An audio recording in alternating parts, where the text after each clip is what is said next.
You are most welcome to my channel.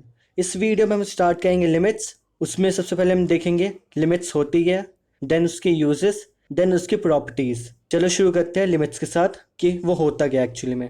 अगर हम maths में बात करेंगे लिमिट होती क्या है, सिंपली अगर कोई फंक्शन है तो उसकी जो इनपुट वाली वैल्यू है वो अगर किसी पर्टिकुलर वैल्यू को अप्रोच कर रही हो, जैसे कि 2, 5, 10, इन्फिनिटी, ज़ीरो, तो जो फंक्शन होगा उसकी भी वैल्यू किसी ना किसी पर्टिकुलर वैल्यू को अप्रोच कर रही होगी।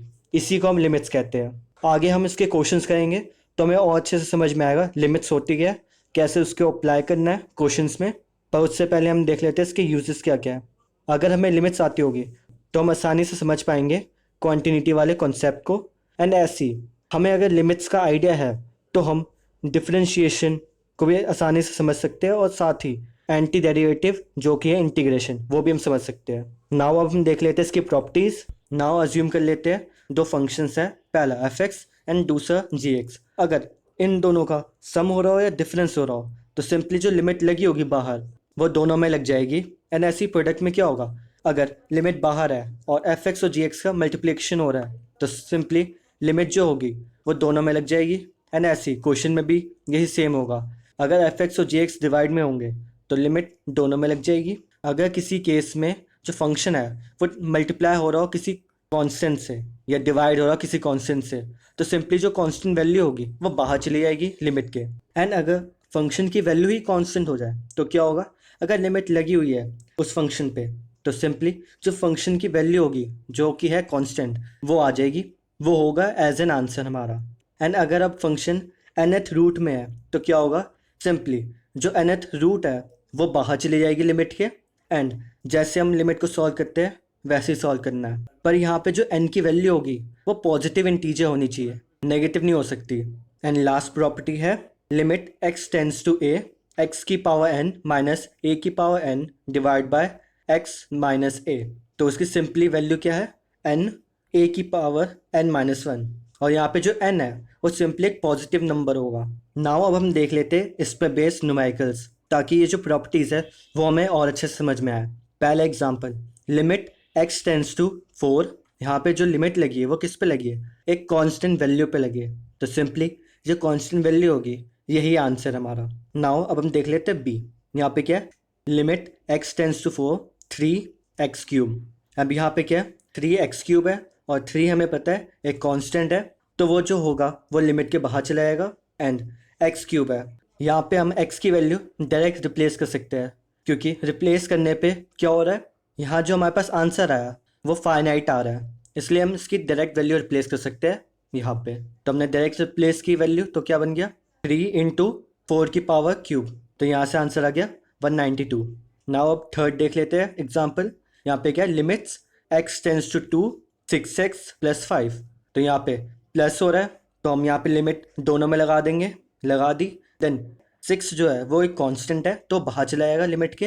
एंड यहाँ पे लिमिट किस पे लगी है, 5 पे, जो कि एक कांस्टेंट वैल्यू है, तो सिंपली वो हमारा आंसर है उस लिमिट का। एंड यहाँ पे भी हम डायरेक्ट x की वैल्यू रिप्लेस कर देंगे जो कि है 2। देन हमारे पास आ गया आंसर 17। नाउ अब हम देख लेते हैं फोर्थ एग्जाम्पल, जो कि है limits x tends to 3 2x square plus 4x plus 6। यहाँ पे भी देखें तो जो फंक्शन है वो सिंपली समेशन की फॉर्म में है, जो लिमिट होगी वो सिंपली क्या हो जाएगा, तीनों में लग जाएगी। देन उसके बाद 2x स्क्वायर है, यहाँ पे 2 कांस्टेंट है तो लिमिट के बाहर चला जाएगा। एंड ऐसी 4x में 4 कांस्टेंट है तो लिमिट के बाहर चला जाएगा। एंड यहाँ पे लिमिट किस पे लगी है, 6 पे, जो कि कांस्टेंट वैल्यू है, तो सिंपली वो आंसर है हमारा 6 उस लिमिट का। देन यहाँ पे हम डायरेक्ट रिप्लेस कर देंगे क्या, x की वैल्यू को। देन हमारे पास आंसर आ गया 36। नाउ अब हम नेक्स्ट प्रॉब्लम देख लेते हैं, जो कि ई पार्ट। यहाँ पे क्या है, limits x tends to 3 x cube plus 3 into 2x minus 2। तो यहाँ पे दो पॉलिनोमियल आपस में मल्टीप्लाई हो रहा है तो क्या करेंगे, जो लिमिट होगी वो दोनों में लग जाएगी। देन क्या हो गया, limit x tends to 3 x cube plus 3 into limit x tends to 3 2x minus 2। And यहाँ पे क्या हो जाएगा, पहले वाले पार्ट में देखेंगे तो यहाँ पे समेशन हो रहा है तो क्या करेंगे, जो लिमिट होगी वो दोनों में लग जाएगी। देन क्या बन गया, limit x tends to 3 x cube plus limit x tends to 3 3। तो यहाँ पे 3 एक कांस्टेंट है तो सिंपली वो हमारे लिमिट का आंसर है। नाउ सेकंड पार्ट को देख लेते हैं। यहाँ पे दो टर्म्स है आपस में माइनस हो रही है, तो क्या होगा, लिमिट्स दोनों में लग जाएगी। देन क्या बन गया, limits x tends to 3 2x minus limit x tends to 3 2। ये कांस्टेंट है तो सिंपली 2 बाहर आ जाएगा। नाउ इसके बाद क्या करना है, सिंपली आपको सॉल्व करनी है लिमिट्स, देन आपका वैल्यू आ जाएगी 120। नाउ अब हम नेक्स्ट एग्जांपल देख लेते हैं एक और, एफ पार्ट। यहाँ पे क्या है, limit x tends to 4 cube root of 4x minus 8। यहाँ पे सिंपली क्या है, अभी मैंने आपको बताया था अगर nth रूट हो जाए तो क्या होगा, सिंपली वो लिमिट के बाहर चला जाएगा। तो क्या हो गया, यहाँ पे जो क्यूब रूट है वो बाहर चला गया लिमिट के। Then limit x tends to 4 4x minus 8। अब इसके बाद क्या करना है, सिंपली आपको सॉल्व करना है। अब हम जी पार्ट देख लेते हैं। यहाँ पे क्या है, limits x tends to 3 under root x plus 6 minus 3 divide by x minus 3। अगर हम 3 रिप्लेस करेंगे डायरेक्ट तो क्या बन रहा है, 0 डिनोमिनेटर में बन रहा है, तो वो हमें नहीं चाहिए। सिंपली क्या करना है, जो डिनोमिनेटर वाला पार्ट है x माइनस 3 उसको कैसे ना कैसे करके एलिमिनेट करना है। तो उसके लिए क्या करेंगे, हम रैशनलाइज करेंगे इस फंक्शन को। तो रैशनलाइज करने के बाद क्या होगा, जो x माइनस 3 वाला टर्म है वो अपने आप कैंसिल आउट हो जाएगी। देन हम ईजिली x की वैल्यू 3 रिप्लेस कर पाएंगे इस लिमिट्स में।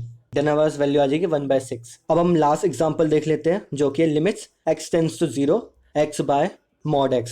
अब यहाँ पे क्या है, मॉड x हमें पता है वो 3 पार्ट्स में डिवाइडेड है। कौन से, जब x 0 से बड़ा हो तब, जब x 0 के बराबर हो तब, और x 0 से कम हो तब। तो यहाँ पे हम सिंपली इस क्वेश्चन में हमसे यही पूछा है कि इसकी लिमिट्स क्या एग्जिस्ट करती है या नहीं करती। तो उसके लिए क्या करना है, हमें सिंपली लेफ्ट हैंड लिमिट और राइट हैंड लिमिट निकालनी पड़ेगी। तो उसके लिए क्या, हमारी जो लिमिट है वो 0 पे अप्रोच कर रही है, तो एक बार क्या होगा, हम लेफ्ट हैंड साइड से आएंगे, एक बार राइट हैंड साइड से आएंगे। जब हम 0 को लेफ्ट हैंड साइड से अप्रोच करेंगे तो जो x की वैल्यू होगी वो 0 से कम होगी। तो उसकी वजह से क्या होगा, हम मॉड x को माइनस एक्स से रिप्लेस कर देंगे। देन वो वैल्यू आ जाएगी -1। पर जब राइट हैंड लिमिट निकालेंगे तो उसके लिए क्या करेंगे, राइट हैंड साइड से आएंगे, तो उस वक्त जो x की वैल्यू होगी वो 0 से बड़ी होगी। तो हम कौन सा यूज़ करेंगे, x। तो हम रिप्लेस कर देंगे डायरेक्ट। देन उसके बाद क्या आया, 1। एंड हमारे पास क्या, लेफ्ट हैंड लिमिट और राइट हैंड लिमिट क्या आई है, -1 और 1। तो यहाँ से सिंपली हमें दिख रहा है कि जो लिमिट है वो एग्जिस्ट नहीं करती। अब इन लास्ट कुछ होमवर्क प्रॉब्लम्स है। जो पहले 4 पार्ट्स हैं उनके तो आप आंसर्स कमेंट सेक्शन में कमेंट कर सकते हैं। एंड ई पार्ट में आपको सिंपली आपको प्रूव करना है कि जो ये फंक्शन है एट x = 0 पे एग्जिस्ट नहीं करता। Thank you for watching my video.